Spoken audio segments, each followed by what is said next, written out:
Hello, everyone, and welcome to This Week in Hospitality Marketing. Yes, your eyes do deceive you. There's more than just me in the image, a better looking aspect of the image. You don't have to just stare at me today. Mr. Tim Welsh from Phrasing is with me. Tim, thank you for joining. It's been a long time coming. I feel like I've watched for a long time, despite how long we've known each other and worked together. So it's nice Yes, to actually be well, here. I figured the bomb threats finally paid off, that you finally acquiesced to saying that if I don't get on the show because of the constant badgering from him, that eventually he will come true with the threat. So yeah, thank you for finally succumbing to all my persuasiveness. Oh, see, Uh, we both had that from other sides. I feel like you finally gave in to me. You finally went on a date with me, and it feels nice. uh, it's a Friday night call.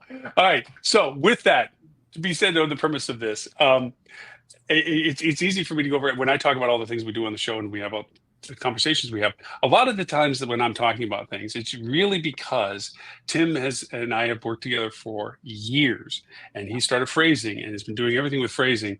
But when it comes to facilitation of a lot of things I talk about, Tim is actually the facilitator, and him and his team. And so for that reason, I tend to take credit for a lot of the doings part, but really it's Tim on top. So I just erase his name on the top of the homework, put my name, take off the McFly, put mine, and turn it in as something that I'm fully aware of and stuff. Although on this topic, I do feel pretty comfortable on, I will say that. But to You should. again, the point, Tim is the solid doer of the conversations when it comes to this. His agency phrasing does this stuff. And what we're going to really try to tackle through with this, which is becoming more and more apparent, and Tim will share more of why it's even more so even today, this day, as to it Yes. happening, and the day after and the day after that, is with AI and how it's affecting SEO in the world. The topic idea that I came up with that Tim says is okay enough to say is fracturing of online discoverabilities, the shared world of SEO. And what I mean by that is something that Tim had been bringing to the table of conversation is we talk about the acronyms. I think you actually posted a survey on Yeah. LinkedIn asking which was the preferential way that people want to identify with this new segment of artificial intelligence discovery, long language and generative AI. And I don't know how it's winning out, but it is certainly settling. So I will let you take it from there because SEO is the starting point, and then it breaks itself into different pieces. So the whole idea of fractioning the online discoverability is kind of the catalyst. So by all means, Mr. Tim, please enlighten us as to how you're seeing this beginning to divide. That's great. And by the way, that the it seems like AIO, artificial intelligence optimization, won that poll. However, it's almost like we have like a bias because GEO still seems to be what we're seeing everywhere. LLMO, nobody cared for. Nobody So liked that one. No, that was way too long, and it's not like Eminem something or other. Yeah, you're right. That was just not right. apparently, like it's like trying to spell banana. It's just too many things. Like if you don't sing the Gwen Stefani song, you have no idea Nope. how many Annas are in banana. Now Uh, it's bananas. Anyway, sorry. but no, you're absolutely hitting the nail on the head in terms of like the topic today, and this, our conversations in general have been that everyone is acting, I think, too much like there's this going to be this sweeping absolute shift from one thing to the other, and it isn't. We're running into a space where this is very much, query, what I'm kind of like blanket calling like query optimization, right? Is the idea that we're going to be living in a shared space. Some people are going to prefer search results for some things. Sometimes we're going to look at the AI overview that comes from it. Some people are really engaging like their own agents and how those feel like personalized results specifically for them. But we're dealing in a space where we're going to see AI taking a bigger and bigger piece of the puzzle. We've already seen some of the organic search referrals drop and seeing things like GPT referrals skyrocket and everything. When I say skyrocket, we're still talking small pieces compared to our Google search. People are saying it's skyrocketing, but hey, like something going from 1% to 5% is a massive skyrocket, right? That is, yeah, it's exponential growth. Yes. It's exponential growth. So like, but everyone is acting like we need to like set SEO aside, and we don't. We need to see how that starts to fit into a broader conversation about optimizing our content for the end user. But the end user now isn't just the end user. The end user is also different versions of AI that all consume data and give data differently. You know, some of them, as you know, are much more prone to give you information than send you a link. Some of them are like, no, here's the amalgamation of 5 different links that I searched, and here's your answer. And I'm not going to give you any credit for which links came out of it unless you dive deeper. And yeah, go ahead. No, I was going to say one thing I'd added to it too is I'm noticing also a distinction between providing links and people wanting to do their own search for validation. Because face it, sometimes the links that are generated by AI are hallucinated. They're not real Yeah. links of some things, which has its own problems, which we a couple of shows back actually hallucinations we talked about. But the idea of giving at least the names that you then look at and say, well, let me go look at that. I mean, it's a Mhm. progressive search after that. But yeah, to your point, the links and link generation stuff. Well, and like AI, if we're talking about the agentic side of it too, is they want to please you. It's like the very like pick me girl of like answer things, where like if you ask like should I do this, and you go, well, should I do this wrinkle? It's gonna go, well, that's another great idea, Tim. How why didn't I think to give you that answer as well? Like you're really Hmm. building on top of it. So when we're talking in hospitality, are these what hotels should I consider? Should I consider this one because of X? Like the deeper they dive down, these queries are going to be incredibly deep. And that's where we go from overall search engine optimization to like, hey, are we fitting into like an AI search result for top hotels? Then are we optimizing for hotels that are family friendly? And then is it family friendly that has a separate kid pool? Like as it dives deeper down, or what room types are there? These layers of optimization are key. It's not just let's optimize for AI by saying, okay, we're going to add this layer to our homepage. That is a factor, but the depth of research that we need to anticipate that AI might want and the context in which they might want that's what I think a lot of people are not paying attention to. They're thinking like, oh, how can I become a top hotel in AI versus this is all what we used to call, long tail keywords. This is what we're actually creating.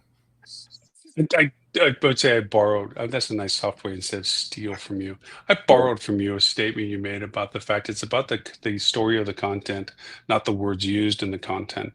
And that stuck with me because it's the way you were describing the AI engagement with it is that it's looking for relatable content to the query that it's pursuing Mhm. rather than categorizing the information that it discovers, which is one is purpose driven, the other is quantitative driven. And you were mentioning that it's one of the successful things you've been finding is that you've been putting in content from a story perspective, a beginning, a middle, and end to it in a way, rather than just saying what words were used in the description. And that kind of stuck with me a little bit on that. What you just said is to how it tries to pursue the solution to the query. Yeah, almost like and this is something that people that have like worked a lot inside of like NIDN or other like platforms are starting to understand is AI likes to chunk things. So everything that it does, it's pulling chunks. It's not gathering everything and understanding, the tale of two cities as a whole. It's chunking all that up into digestible pieces. So how can we put together our content in digestible pieces that it wants to use for different types of answers it's going to serve? One of the first and easiest things that we can do is if we have pages that are important to us, remember that AI likes to both Gemini, AI answers, and everything. It likes to have really short snippets for like an answer. So set forth your premise in 40 to 60 words right off the top of the clip.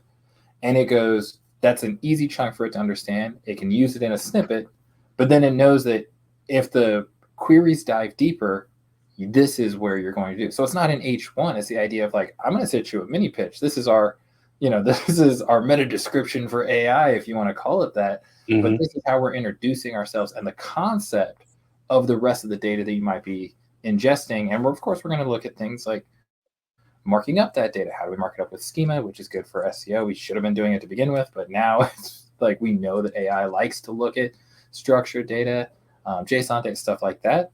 So how can we structure it? But then how can we logically think about the deeper a query dives and ultimately to, checking availability or getting the right room or the right rate? How can we sequence that to where it's not just optimizing for the initial query, but also trying to say like, hey, this is a good place to stay for more depth of the answer. Mm-hmm. Mm-hmm. To your point, to a narrative that we've already outlined for them. Right. The purpose, because it is trying to pursue. It is one of those things where the person that's asking the question asks it in different ways. We're all being Yeah. educated by AI as to how we phrase the question is as important as to the expected answer from that question. The less you are clear on what you're asking, the broader or less valuable the answer is. So the better we ask, the better we get, kind of thing. Where search engine optimization in its entirety is about the classification and categorization of the value of the data compared to the specifics as to what you're asking.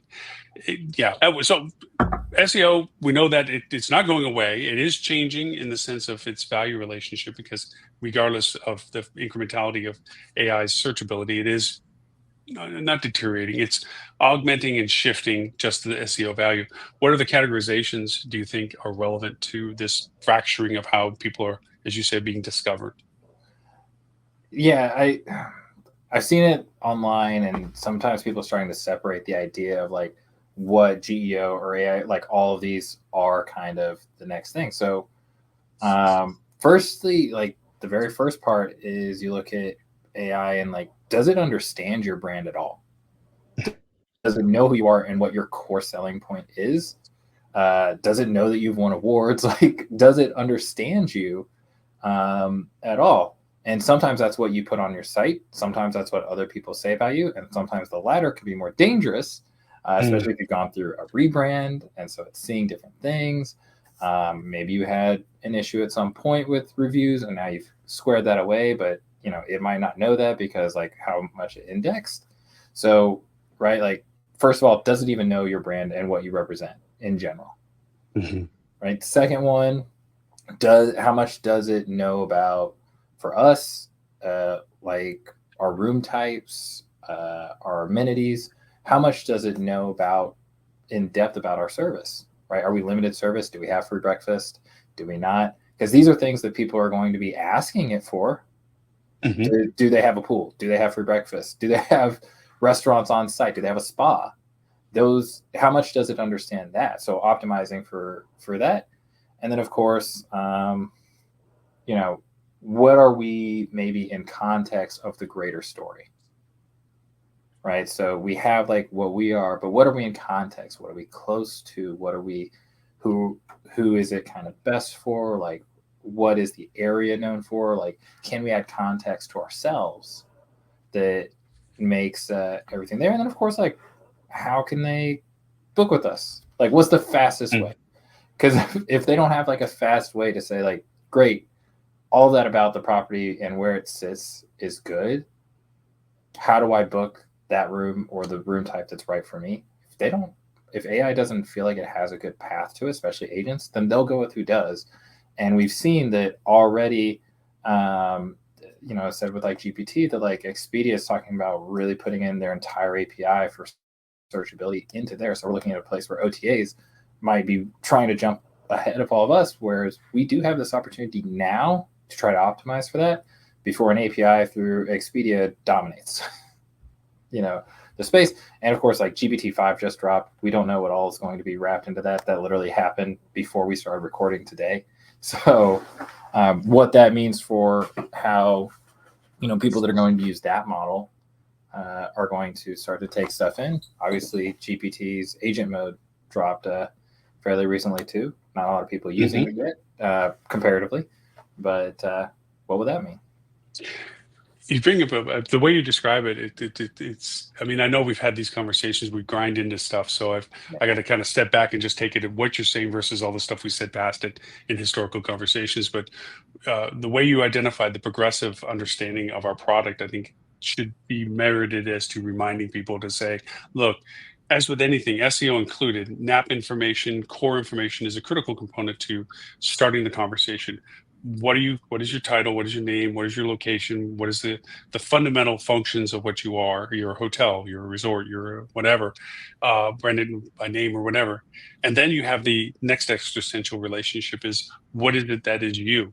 what are the Yeah. features, functions, and values of it, and then it goes into the in the sense of a way generative information as to what are you known for, what is it relatable to you, like you said, next to, nearby, best in, middle of, what have Yeah. you, that additional amount of information that is very relevant to the long language models and the generative to look for. Like, I'm being tasked to find something for X.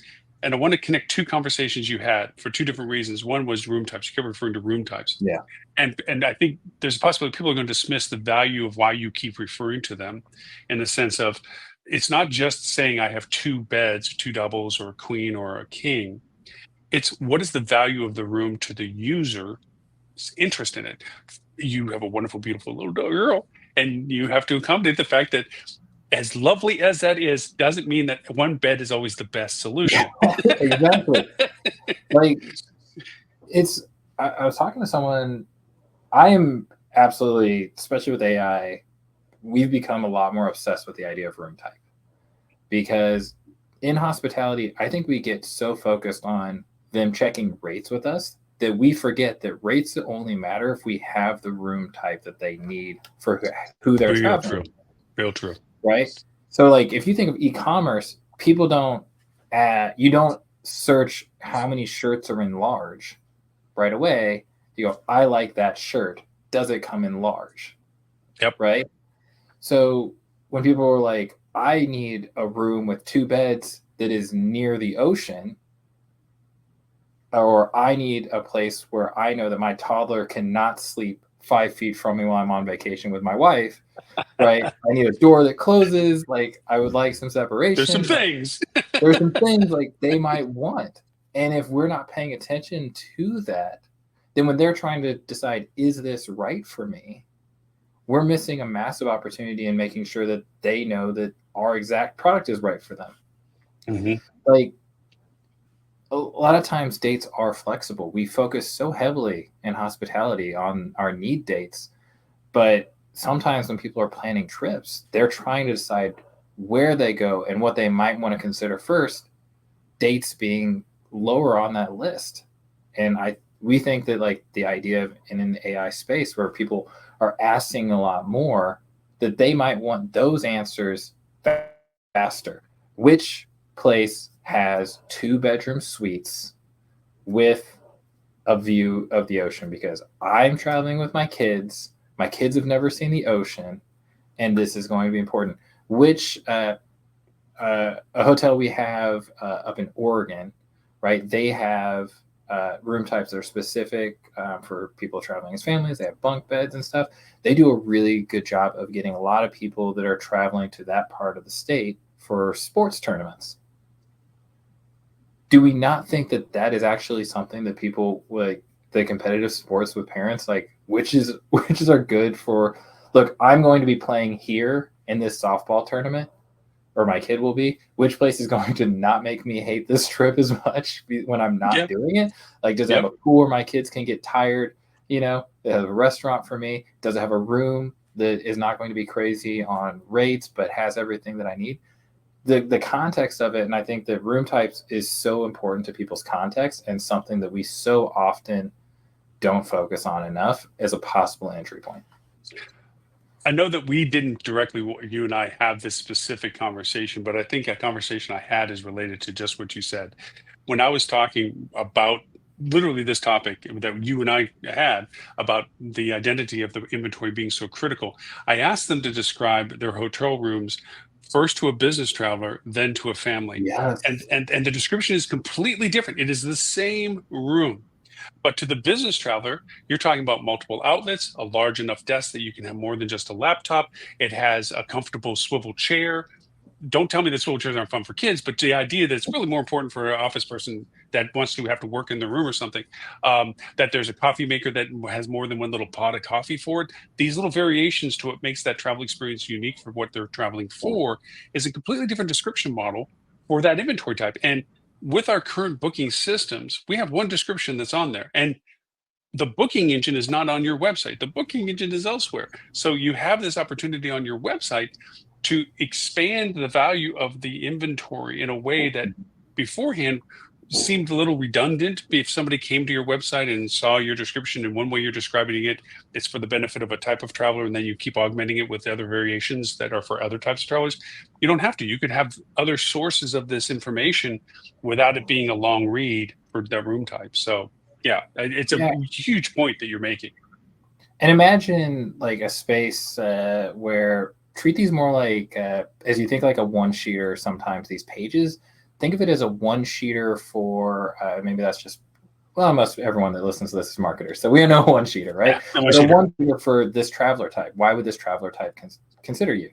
So things that we're looking at in terms of implementation of this kind of level of optimization is okay. Here's a traveler type that we expect to come here. This is why we're generally good for families, right? This is some of the amenities that families will enjoy. These are the room types via different families. And to your point, when I feature that room type there, it's speaking directly to the elements of that room that are important for that traveler type. Because just like you're saying, like a king bed, single king bed means differently for me when I'm traveling by myself or me when I'm traveling as a couple with my wife. Like it's going to be a different series of features that I'm wanting to know that are there when I'm doing one versus the other. Yeah. Business, I might want to know that, it's quiet.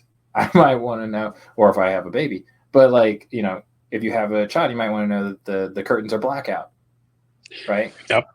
These are what we feature about them. You also pointed out something that we also, and this is kind of a secret sauce conversation. If you catch this and playing back the show and listening to it, you will say, hey, that's a good idea, maybe. And that is there are certain travelers that have specific needs in their travel.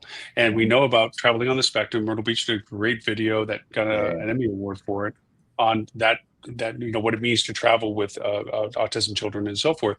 And there's components to the hotels. There's certain hotels that are certified in and so forth, but the components that are necessary, the quieter spaces, the not being in mainstream of going through large aggregate lobbies where you have means to get in and out of the hotel without having to engage with a lot of people, things like this. And also just, refrigeration for medication requirements and or ability to define what areas they can and can't get into.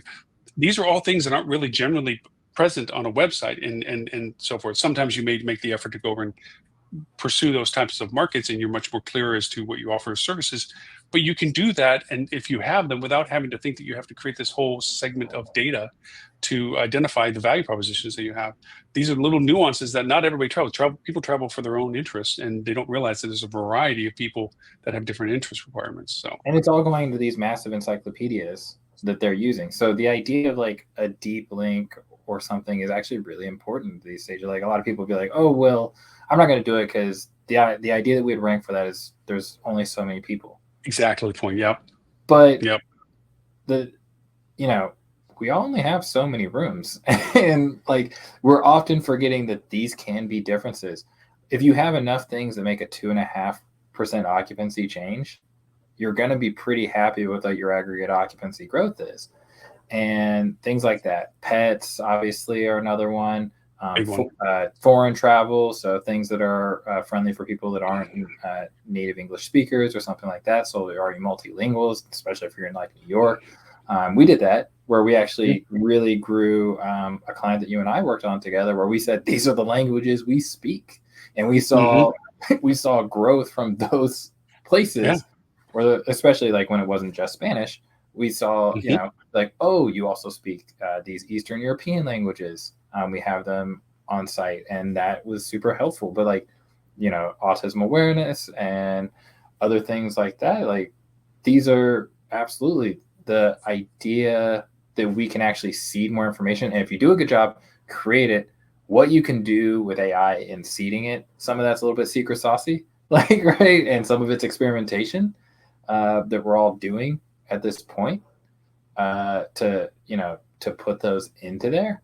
But too often, like, we forget things like something like super easy is like if you have like a traveler type that you're really helpful for, put that in a press release. We notice the AI likes press releases, right? It can be very specific to you. You can deep link to the page on your website that does it. So if someone does happen to ask about it, you're there.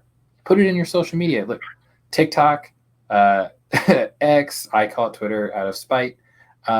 TikTok, X, and Instagram all have the fire hose open for search, which also means it's open for AI to continue to try to index content on there. Don't think that you have to just have it in one place. AI optimization is probably website plus your other places.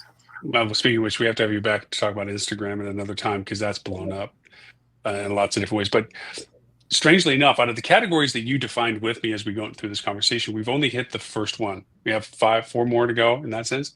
And we have touched on one of them.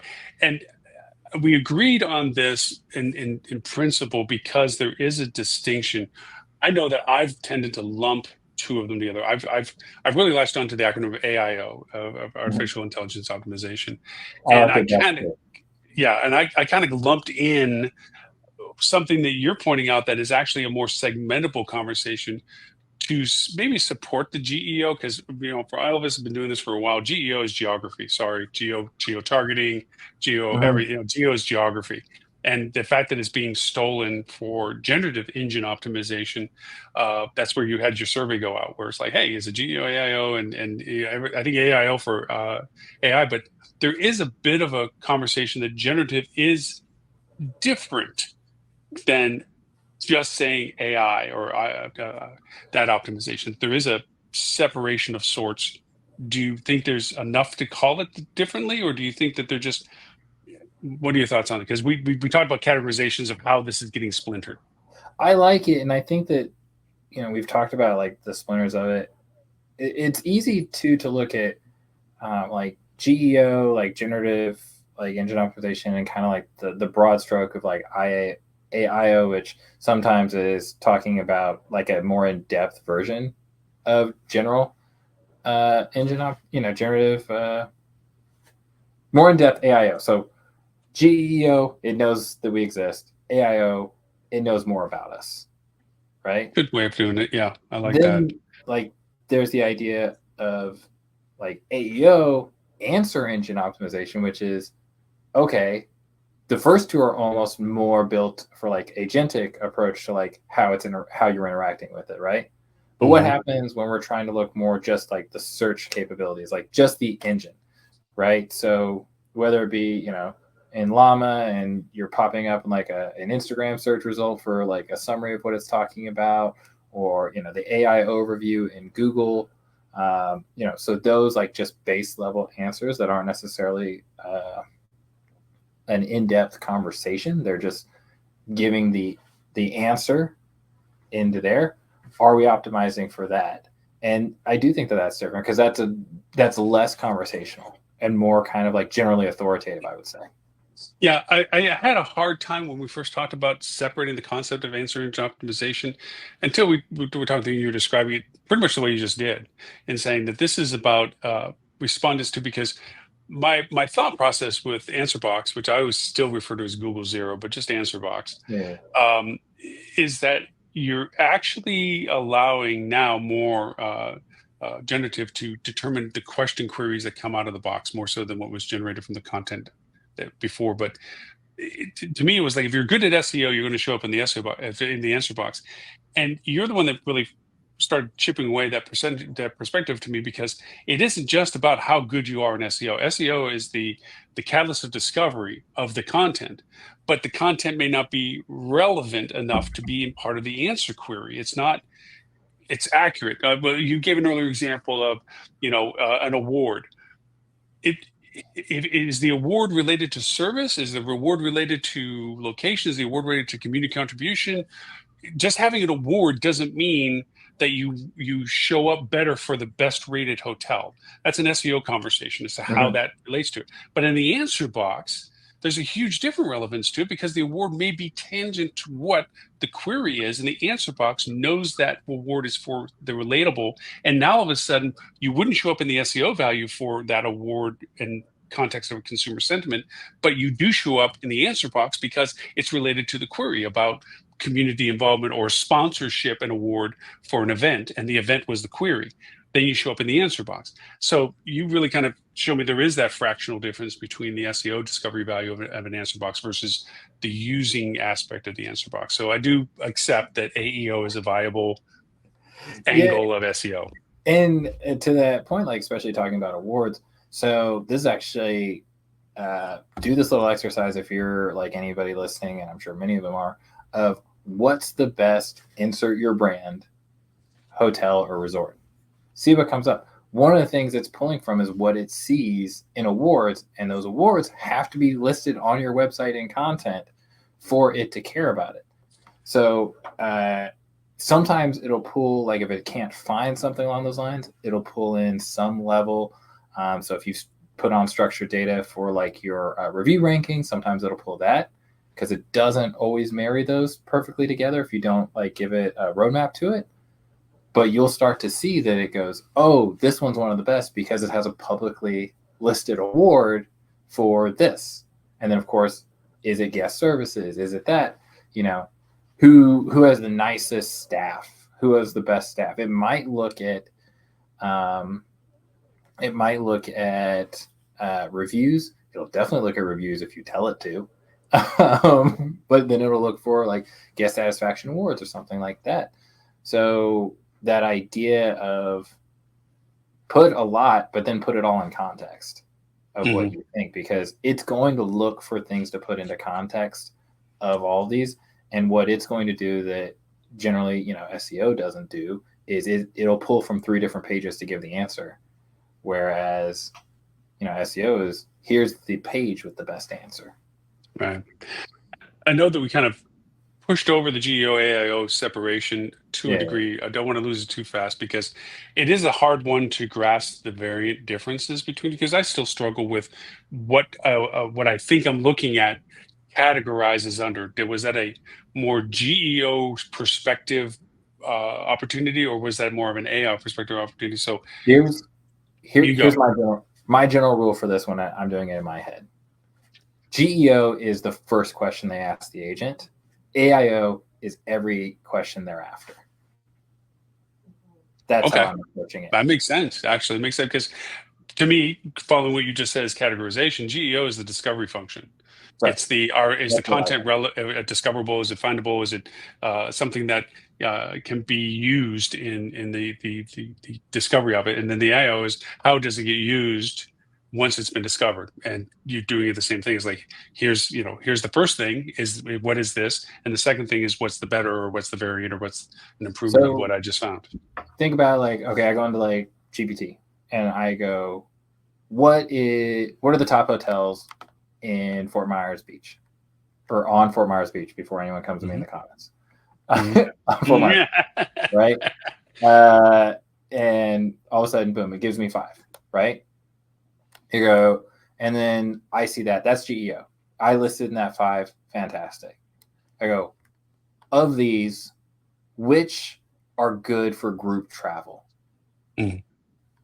Right? And now I might be narrowed to 2. That's AIO. And then I'm going, okay, does this one have restaurants on site? Right? All the rest of that, what I would say is like AI optimization after the first question. First question is cool. Like, can I be relevant to AI? And then can I be the subsequent answer? And that's where I kind of draw it, just because I think like first answer versus subsequent questions. So recap, because it can get a little bit deep. We're 4 into it now. So SEO, traditionally familiar. We've talked through it. GEO, generative engine optimization. Can we be discovered? Are we being discoverable? AIO is the follow-up as to the finiting of what that value of that discovery means and how it can be used, or I wouldn't say manipulated, but augmented by your efforts by doing better at making sure that you're related to so many other things. As you gave the example, the type of award or proximities or categorizations of interest, group versus transient. And then we've talked about AEO, which is answer engine optimization, which is the discoverability of the FAQ page kind of stuff. Do you show up in the answer boxes relevant to the query that it's being discovered for? kind of brings us to the last fraction that you have been talking about, that we've talked about, that which I think is like the meat and potatoes of the previous four. But go ahead. So this one's been somewhat new to me, which is the idea of SXO. That's a very dangerous one to say too quickly. Yeah, no. Like, but like the idea of, okay, our ability to take our optimization AI and turn it into an engaged action, an action that we want, right? So do we ranked for it as the AI refined the answer. As the AI refined the answer, we remain the answer, or like we were the last one standing, Highlander style of everyone else, right? There can only be one. Now, what happens when I ask an AI agent, is there room availability, or how do I book? How do I get the best rate, right? Yeah. And that's the key. By the way, people are going to ask about the best rate. If you do not have a best rate guarantee, if you do not have something published about why, you're going to lose, because they might say, can I get the best rate? And like mapping your rate strategy to them. And I can't say this enough. I hate in our industry that we use our base rate as best available rate. It will always frustrate me. I think that bar is something that's cool for us all to say, all of us that watch this, but it's not something that should be what we put out as a marketing strategy, because best available rate, if you're someone who doesn't understand hotels, that should be best. Why do I literally look at best available rate and then right below it, I see 15% less? Yeah, exactly. Less. Yeah. Yes. It's like, that's not what I don't think this word means what you think it means. Yeah, It's like, no, best available rate means out of all the things, what's the best one?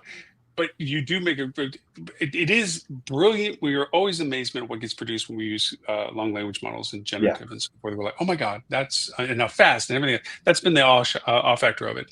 But they're also very naive and very simplistic in the sense of what they're aware. If you're not talking about what you're asking about on your website, like you mentioned, best available rate, if you're not defining that or explaining that in a way that would be used by this process that we're talking about, then you have just lost the last mile. You've been brought to the altar, you're ready to get married, and they decide that there's a cuter girl in the front row. Yeah. It's like, wow, like that's a killer dress. Yeah. Or, like you're sitting there and like, yeah, you've done everything right. But then if your answer to that final question is not right and theirs is, you can walk them all the way down there and lose out. And we're going to see that happens. And if people aren't careful, we're going to see a lot of that to OTAs. Because they're not going to stop paying attention to this, and they're going to try to win that last answer. When it was social media and Expedia, I remember started spending a ton, and they put out a report and quickly pulled it back about how much they were going to spend, because they had like publicly shared one of their research, which is where people discover the answer or first, they have a significantly higher likelihood of that's where they'll end up booking. So that's what they spend a bunch in. So that's when they started spending a bunch in blogs and social media and stuff like that. They're going to be doing the same here. We have to work ahead of it, or we're going to lose our commissions. Yeah, and it's for people to also realize and be true to your own self when you know this, that you're not, oh, I found it on this website, I should buy it there even though it's more expensive, or I should just give it them there's not that loyalty. There's a huge apathy, very agnostic as to, look, hey, I got a better rate over here. I got all the information from you. I got everything I know that I want to do with you. You've given everything. If you've answered every question I gave you, reality of it is not the price that I'm looking for or the inventory type that you don't have that they have. I'm going over here. And at the very last moment, you lose it until it's done. And even when it's done, it's not done because we have our own cancellation capabilities. Why book direct if you're not providing value adds? Right. right? So, okay, cool. You have best rate guarantee, but you can also tell an AI agent, like, what do they get if they book directly? Mm-hmm. Do you have the inherent ability for a room upgrade? Do you have the inherent ability for a late checkout? When available, et cetera, et cetera. Like, what is it that is I, there? I even think about secret menu mentality back a few years when that was a Yes. thing, where you just go over and say, hey, if you sign up, you get an extra 10% off, or if you do this, you get that. If you can incorporate that into content that makes it available for the generative and the AI to use, Mhm. now all of a sudden you may be in parity with a lot of things, or there's nothing uniquely standing out and everything they like, but there's just not that extra kick to get it over the top. But then if they ask the right question as they're being educated, as we're all being educated to use, then all of a sudden it's like, oh, wait a minute. All I have to do is give you an email and I get 10% off of this. And I just booked for 4 days. That's a couple $100. Sign me up. Yeah, sure. I'll get the Yeah. email. You know what else? People like often hide whether they have AAA discount or anything like that. Like, expect this to be a question. Hmm. Do I get a discount for being active military? Do I get a discount for being a nurse? Do I get a Yeah. discount for being this? These are gonna be factors. And people are going to learn that they can and they should. No, I look for AARP, I look for AAA, I look for anything Yeah. that is a value proposition. No matter what I go, restaurants and things like this is like, hey, do you have a discount for AAA this or AARP? And you're surprised. There's plenty of restaurants. I mean, AARP exists because they are offering a value proposition for being a participant of it. AAA exists because of its value proposition to it. You're connected to those things, and you're also offering your own value proposition. But if you're not getting that information out, then you're not getting the benefit from it, number one. And two, if you are a participant of it and you remember it, every query you have, until your own AI agent remembers to ask it natively anyway, is there any relatable discount of AAA or AARP or anything, whatever, military, local, is there any discounts that might be viable for me to consider? And at least it'll put it in the answer, Yeah. but you got to get it in the content. And you're right. Like, you've talked about it. We've talked about it a lot. Is like the idea that people might have mostly their personalized agent. Once it knows that you asked 3 times, is there a military discount? Everything that's going to give to you now is, by the way, there's a military discount at this Right. hotel. They have military appreciation. They don't have a military. And I think that's a little bit of where the Vive is coming out to. I think we're going to start seeing some of those things like that, where there's going to be more retention correlated to the type of query that you're using. I mean, we already know that Llama tends to be much more meta-centric in its content valuations and remembrances and so forth. It tends to We won't bias even get the into the content. Grok version. Yeah, we're not going Gronk today. No, no, that's no, not no. Anyways, and also it's surprising when people that get familiar with the idea of ChatGPT or Gemini or however they're exposed, Copilot, whatever they get introduced to, there's a loyalty relationship because that's what they first used. But then they begin to realize the diversification of the agents that are out there. There's people don't understand just this whole Pandora's box of stuff that's Oh opened up there, wow. all these variations they're out there. Another reason to get you on the show again, see, there's just one reason after another, other than the Instagram one, is talk about agentics and creating agentics usages, and the world of that. That's actually where all this is going. We're talking very straightforward, single query, single direction query, multiple follow-ups to it. But when you start talking about agentics and the variety of things that they do, we got a lot of conversations we should have about that, because that's the direction we're going to find ourselves and our functionalities working towards. But Absolutely. not get off this track of it. So 5 categories of things you've had: SEO, GEO, AIO, AEO, SXO, slowly spoken, so not to sound weird. Yeah. And that's the one that I think is a kind of an interesting encompassing one, because it is incorporating the functionality of the previous 4. But that being said, is that the sequence of how things get used, or is that just the categories and you have a different sequence? I would say SEO feeds a lot of what we're doing for AEO. So the one that's probably the lowest hanging fruit is your SEO converting into AEO with just some basic changes in things like structure. Right. Okay. I think like you have like a much, like if you have a really strong organic search presence now, you have a chance at decent work in AEO. And then I will say that people are concentrating so much on AEO, and I think the shift on being able to be better at GEO, so like the idea of being discoverable in a more agent-based, query, and then the ability to dive deeper into that. I think that's where people are really hitting the hang up on it, because it's like SEO a little bit, where they were like, why do I not rank for best hotel in New York? Like, well, that because there's a couple fucking hundred of them, and like, what are you the best of? Why are you the best this? Like, right. That they want to do that, but what we really want to be is the best sequence of answers, like going deeper down, like the query base, for what our target guest is and what we want to actually see more of walking through the door, whether that be family or group or, or wedding, like being the best answer there as they dive deeper in because of what you give it, and then giving them the final solution. How do I get a group rate for my wedding? Here, you email this person, you fill out this form, and someone will be back to you within it. By the way, the next stage will be like, by the way, I have your data. Do you want me to submit that form for you? Exactly. Absolutely. Yeah. Like, my wedding date because you see it on my, like, you see me Google best give them the information they need. Yeah. Like, yeah.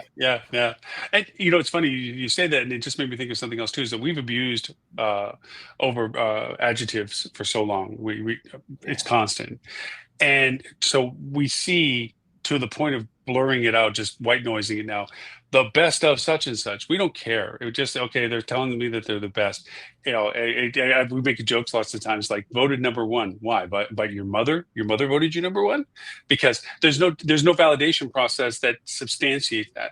In a strange way, with the usages of AI and generative, is that now turns back to its verb or adjective of intent, which is, when you define best, what is it the best of? To your point, is the best of whatever we said is different than the best that it actually, because it isn't just taking you at face value. It's looking at a lot of different sources to determine, to answer what's asking. Number one, a hotel, and then what you should ask is, for whom?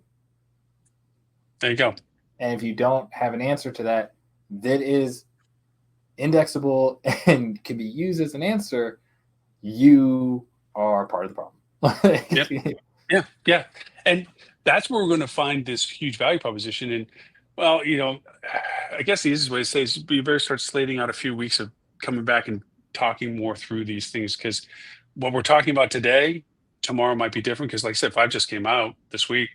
Yeah. So, guess what? We're going to see the impacts of those things. You're heavy into, go ahead. No. I was going to say, I do think like the queries and stuff, and that's where I think SXO is so important, is because my personal opinion is we're going to get closer and closer to where queries are handled inside of the agent, and then it says, go get me to where I have to put in credit card details, essentially. Like, get me all the way to the edge of that. And then, like, it might watch it, be like, oh, it's selecting a good room for me. Like, but that style of things where the agent will then get it even closer, but that's why you need to map it for them. One of the guys from one of the AIs, went over and made a comment. He said, because we did a show a couple of weeks back, we had Tim and Stuart and Robert on the show and stuff, and it was, can hotels survive in a zero-click internet? And one of the things I mentioned to was, one of these co-founders had made a comment saying, your website doesn't need to go away, but 90% of its human traffic will, because what's going to end up happening is you're not going to actually take your direct time to go look at something until the agent has brought you to that narrow casted sharp tip of the point of, these are your best or better options, or this is the one we're recommending, and it's worth your consideration. That if you want to see something personally, like the website, the pictures, or whatever, if it hasn't already been generated, it might do that. But for most of the traffic that your website will be handling will be the agents, the GEOs, the AIOs, looking at and finding what they need under the context of what they're searching for. Again, to your point, they don't read everything, they read what they want. And that's as far as it gets in chunks. And get better with the idea of like a content pod. If you're writing a top 10 list blog, like, you're going to see less traffic to it. Make sure that you have a top 10 slideshow going up on Instagram that can be indexable by all the AI agents. Make sure that you have that in a different version that can go into TikTok and be, because I think the other part that'll happen is these agents are going to get better about understanding how you like to receive your answer. Do you like a long form? Mm. Is it when the agent gives you 500 words, it goes, summarize that for me? Or Yeah. is like, is there a video? Like they're going to get better about being, that's what it's going to be. So the idea that your marketing content or like your informational content could get taken in a number of different ways because of AI, it's something we should also be paying attention to. And we're seeing our own behavior changes where we see videos and we see a short and we see a 5-minute video. I don't want to spend 5 minutes to find out that it was nothing that I needed to know. I might ping the short to watch it because it's short. Yeah. Or now, what I'm also finding myself doing is just asking for the quick summary on the longer video. So you can actually put good content into a video that people may or may not watch, but most likely at least will summarize to your point, and that will turn into a repetitive pattern for your agent to go and say, okay, when you're looking for these things and I find the content's relatable on a video, I'll sum it up and use it rather than think I'm just going to refer to the value of it being available. I think You learn that. all of our content then I think should also come with have the idea that can it be summarized in the TLDR version? Too long, don't read, right? So have the 2,000 word blog, expect that there'll be people that just get the skimsies, right? Yep. Do a 15-minute absolute banger of a YouTube video and then put out 5 shorts that hit like the top parts, or 3 shorts that hit the parts of it. That idea that however they want to intake that information. And by the way, it's making sure that all that work that you did is going to be used. Yeah.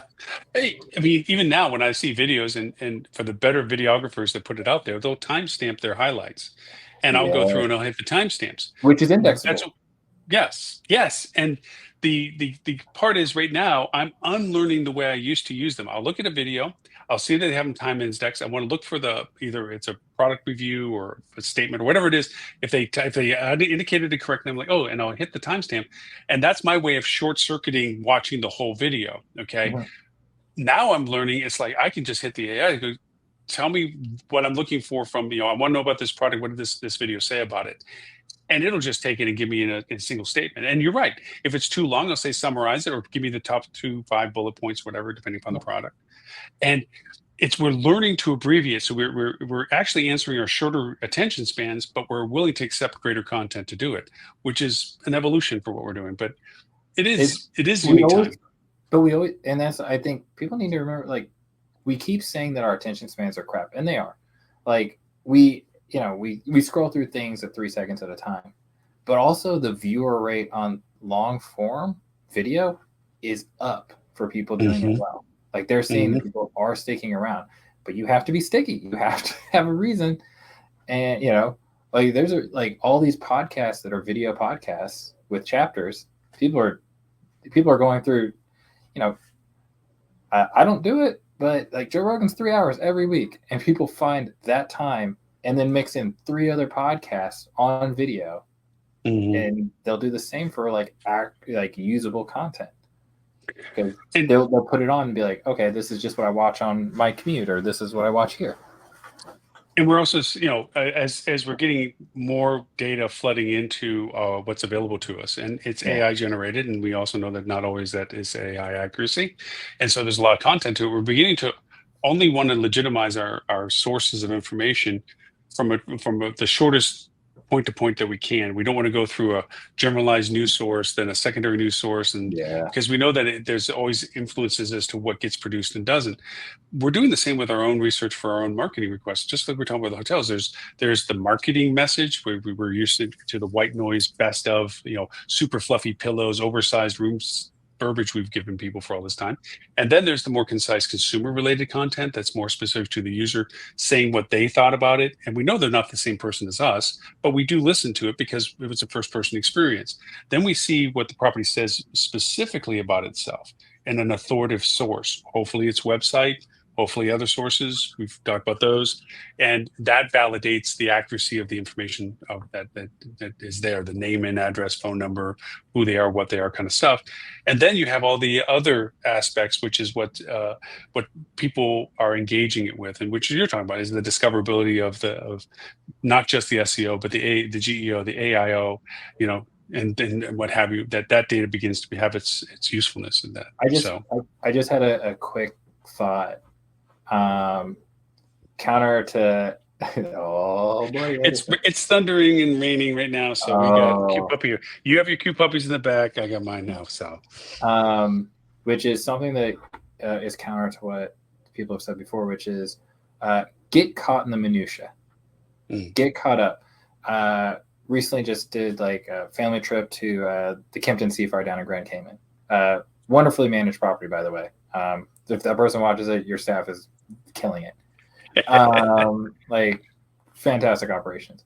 But one of the things that like my wife Kelly, like she loved was she goes, "Oh, I can select foam or feather pillow." Right? That could be like you're going to a luxury, you're choosing between luxury hotels at that point. Mm-hmm. You're spending more than $10 a night. We'll just say that. And you're making a decision. And I can have my pillow type, and because I hate feather pillows. Like I'm concerned that it's just going like they stab me in the face. I don't like it. But she taking that off the Christmas list. Take it out. Unless you just want it stolen by my wife because she loves them. So we have different pillows. Like the idea that could then fit into things that we're saying on our website, in our social media, all things that can be crawled, indexed, and referenced by AI. Get caught in that minutia.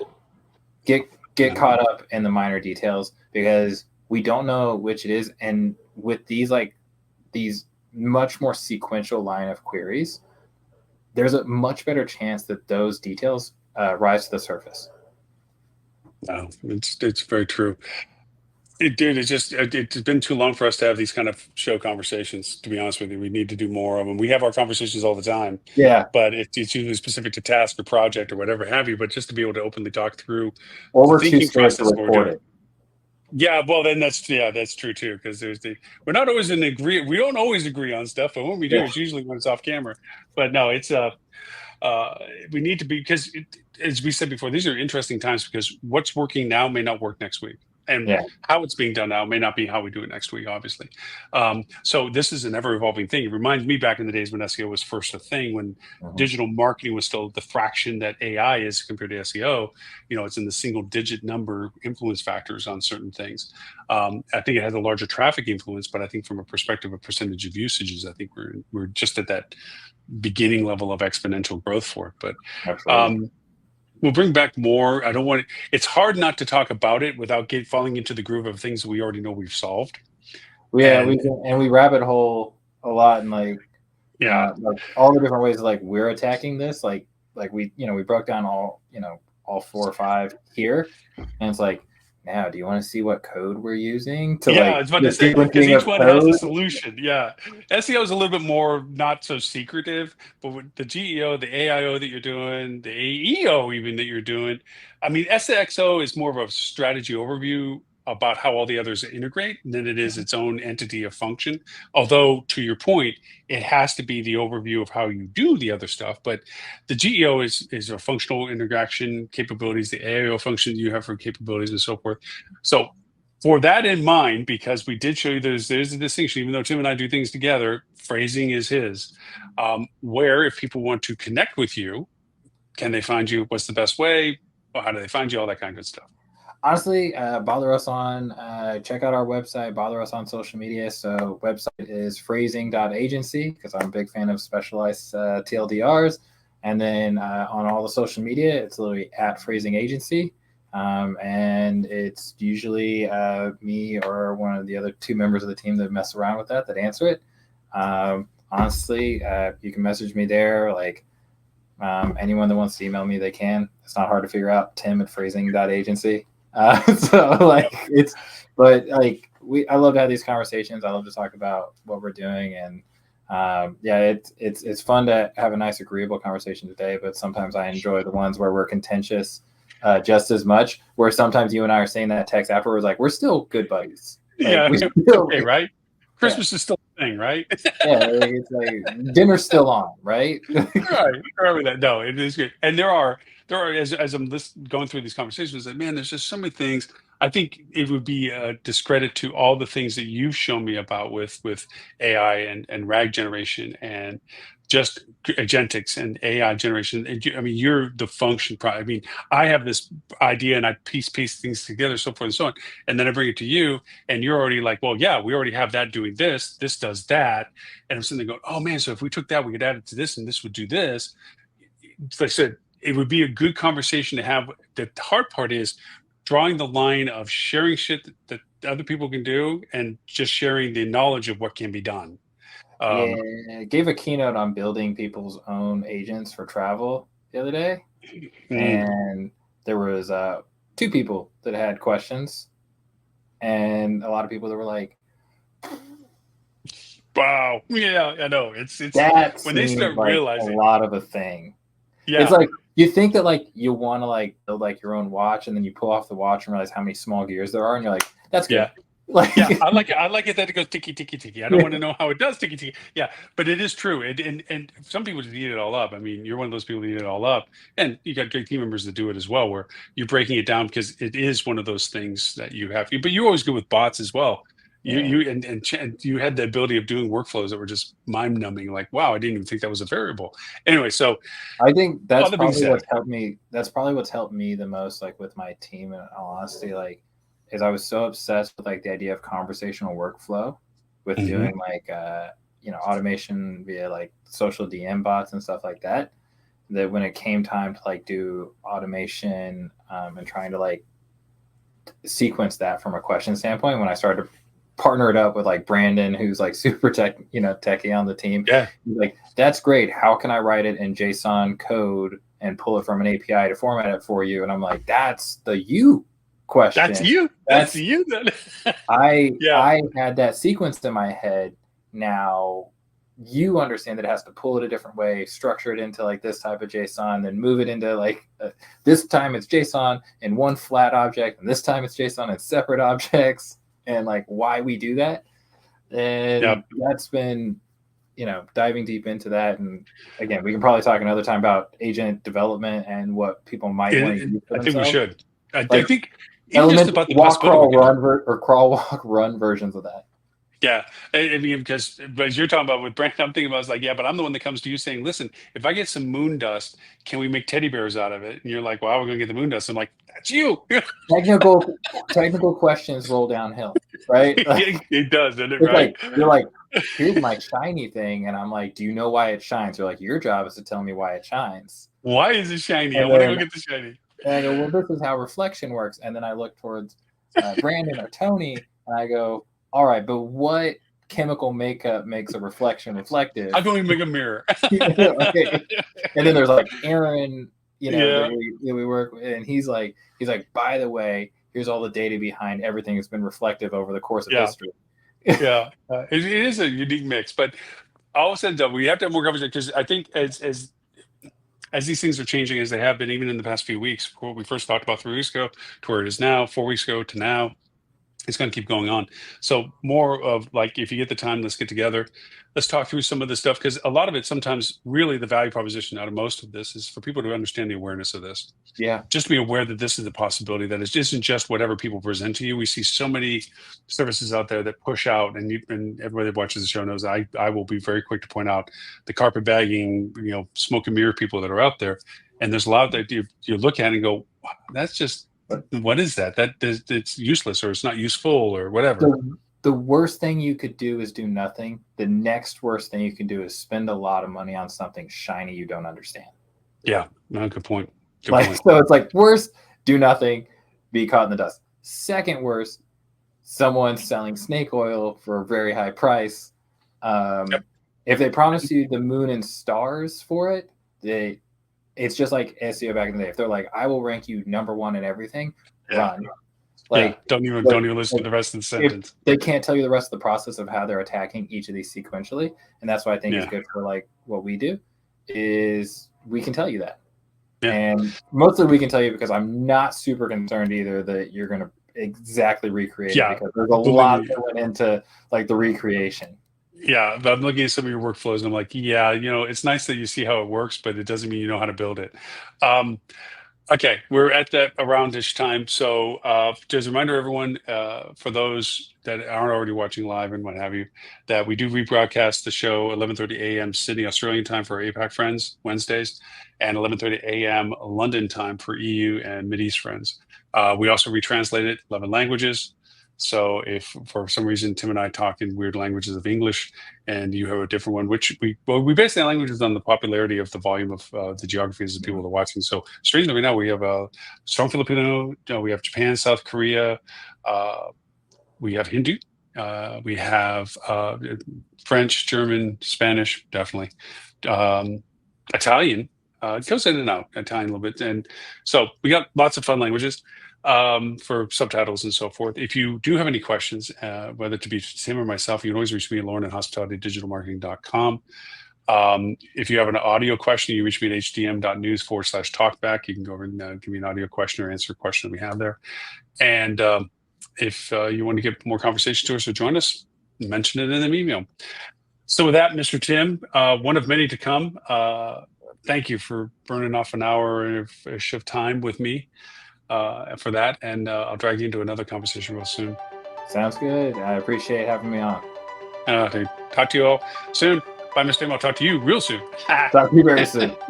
Bye. Bye.